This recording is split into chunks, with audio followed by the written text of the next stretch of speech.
Hello my friends and welcome back. Thank you very much for being with me again today. In this video I will discuss two aspects of the interview Kirilo Budanov, the chief of the Ukrainian intelligence. He's 34 years old.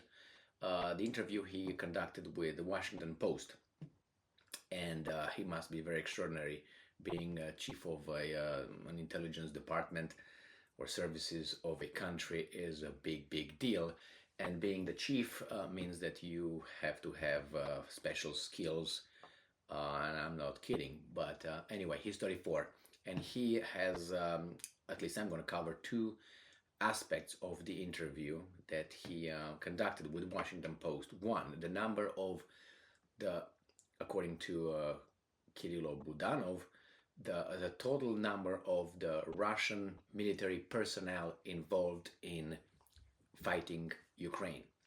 Military personnel, Russian. And the other one, the at least 10 attempts, assassination attempts, that he survived, according to him or someone close to the matter. So let's get to the first article, which is right here.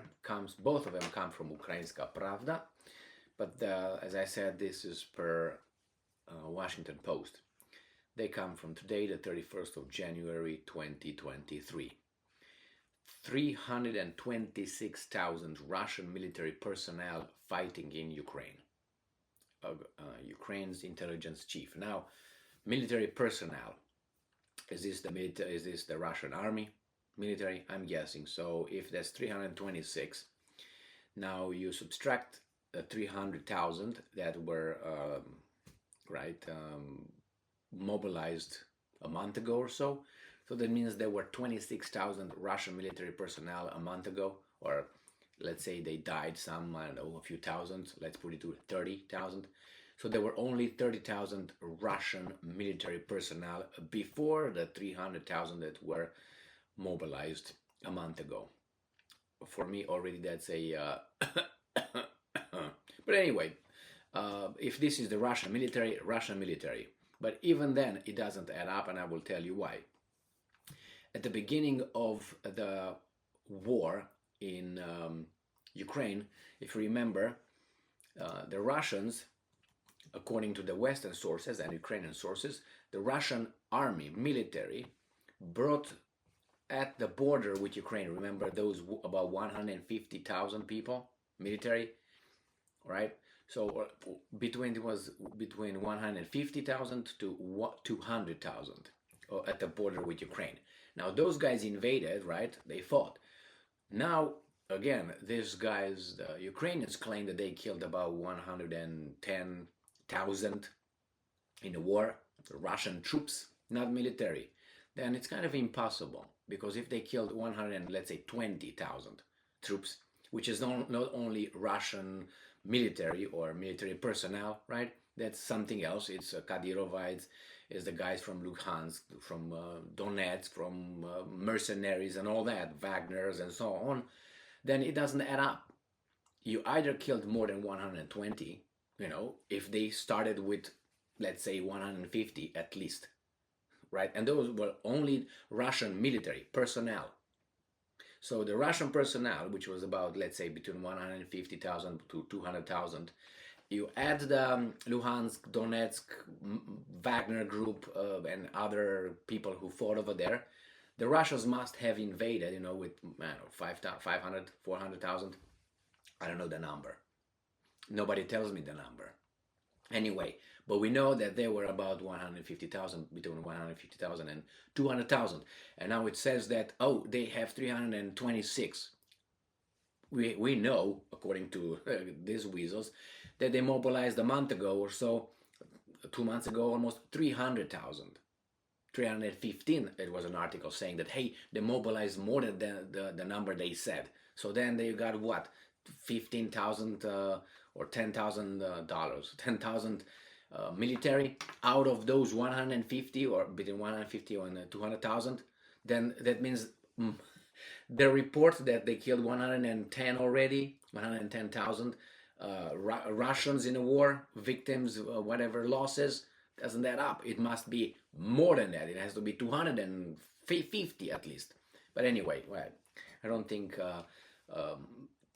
calculus, mathematics, arithmetics, these things are one of their strengths.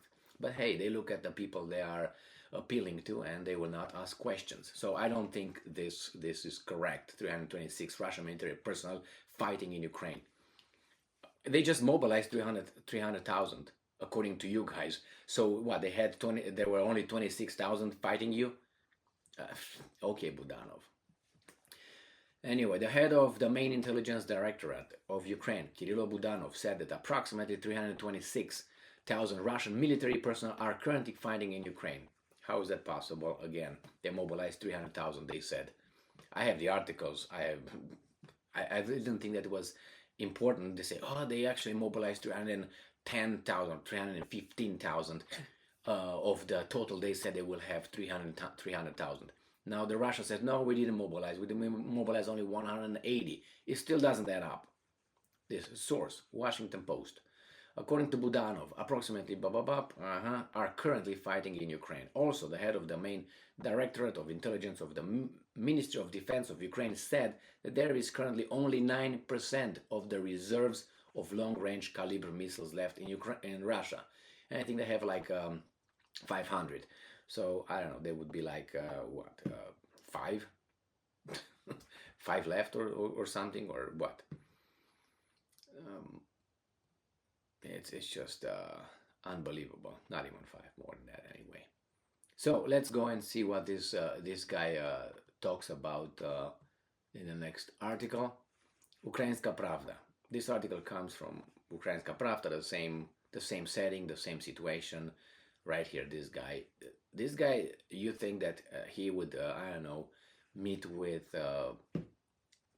other intelligence chiefs of other countries at 34, and he was not appointed at 34. He is 34 right now. So he was appointed, I think, when he was about right here.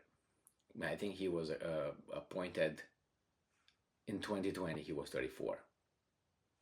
He was then.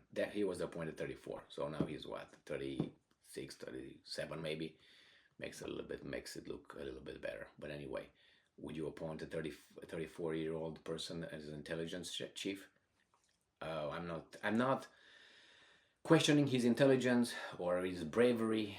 I'm questioning his impossibility to achieve that much information, knowledge, and experience in all those 14 years that he actually lived as an adult. Because I don't take the first 20 years as being of any other experience. But what did you do until you were age 20? Let's put it, what were your memories when you, how should I put it, you independently made decisions when you're 17, 18, 19, until you were nothing. So then don't tell me this guy at 17 was reading, I don't know, Henry Kissinger's Diplomacy and 7 volumes of, I don't know, 4 volumes of Churchill memoirs or something. I don't think he did that. But hey, he might have done that. But even though, how much experience can you have? Well, it seems like he participated in some actions killing people. Let's allege it right here in this article. I'm not alleging that. So that means he got some training in certain kind of things. Good for him. Now, Ukraine's intelligence chief survives at least 10 assassination attempts, the Washington Post. All right. There have been at least 10 assassination attempts on Kirill Budanov, head of Ukraine's defense intelligence, according to the words of a person close to him. I have a lot of friends who can say a lot of things about me. Anyway, quote, what I'm saying is I don't really believe all that. I'm not saying it's impossible, but I give it about, 5%. The Washington Post is a source. Why do I give it 5%? Because of if you remember, the Reichstag fire in Germany, correct? Remember that one? Okay, when you remember that one, 1933, I think it was, then you, March maybe, right after Hitler was appointed Chancellor, I think it was the 1st or 30th of January or 31st of January or 1st of February, something like that. So in this case, yeah, the same. We want to make a lot of heroes out of the ghost of Kiev and other guys. Anyway, it works with a certain kind of strata of the society when, oh my God, he's so courageous. Anyway, in 2019, a bomb was placed under his car but detonated prematurely. There have been at least 10 assassination attempts, according to a person close to Budanov, end quote. It is reported that Budanov lives in his office, leads a cautious lifestyle, and rarely appears in public. So that means he has a lot of direct experience with life. It is noted that in Budanov's office, classical music plays around the clock. Oh, so now he's very sophisticated, courageous, strong, intelligent. Well, he would be a good marriage stock, I guess. What else can we get before we have this? He never lied, he never made a mistake, and he's a Christian, devoted Christian. Or what else can we attach to him so we can make him close to the perfect suitor? It is noted that Budanov's office, classical music plays around the clock. Yeah, but then he's engaged in killing of Russian generals. Yeah, okay. Budanov remains a target for the Kremlin. I'm not saying it's impossible. It's just, if you know something about psychology, you can not put certain things together in the same person. Budanov remains a target for the Kremlin because Moscow named Ukraine's defense intelligence agents led by the head of the culprits after the explosion on the Crimean Bridge in October. Budanov's quick rise to becoming one of the youngest generals in Ukraine's history accelerated August 2016, when a lieutenant colonel in Russia's Federal Security Services was killed in Crimea. So in an assassination in Crimea in 2016, then he quickly became the youngest general in this, like Napoleon Bonaparte. Remember that one? Okay, yeah. But Napoleon, I don't know. I don't think he was so sophisticated as this gentleman is. Budanov was believed to have been one of the Ukrainian special operators involved. That means, you know what I mean, working behind Russian lines. That's courageous. I have to give him that. And he was later awarded Ukraine's Order of Courage for undisclosed operations. Right, in 2020, then just 34 years old, he was named head of Ukraine's defense intelligence.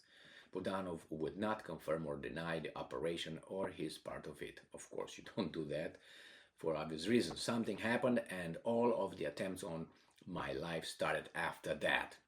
Well, that's a return. So you did something which might be the one that they mentioned in August 16, and they tried to do the same thing to you.